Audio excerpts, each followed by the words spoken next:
భారతదేశంలోని అన్ని జ్యోతిర్లింగాలలో రామేశ్వరంలోని మూలలింగాన్ని భక్తులు ఎందుకు తాకరాదో మీకు తెలుసా? చివరి వరకు వినండి. ఎందుకంటే ఈ శివలింగాన్ని తాకకూడదనే కారణం అది సృష్టించబడిన క్షణానికి సంబంధించినది. లంక యుద్ధం అనంతరం శ్రీరాముడు సముద్ర తీరానికి వస్తాడు. రావణాసురుణ్ణి సంహరించినప్పటికీ ఒక గొప్ప శివభక్తుణ్ణి సంహరించాననే భారం రాముడిని వేధించింది.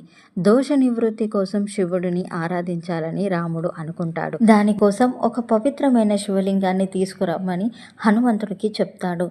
కానీ పూజకు నిర్ణయించబడిన ముహూర్తం ముగుస్తున్నా కూడా హనుమంతుడు తిరిగి రాలేదు.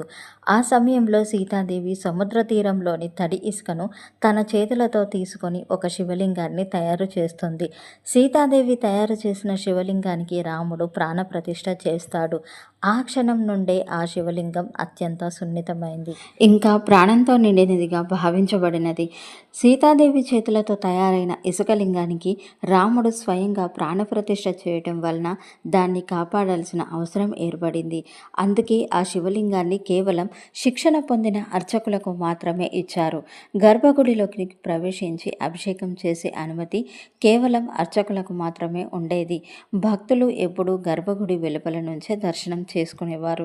శతాబ్దాలు గడిచే కొద్దీ ఆలయం విశాలమైంది, ప్రాకారాలు నిర్మించబడ్డాయి, పూజా విధానాలు మరింత విస్తృతంగా మారాయి.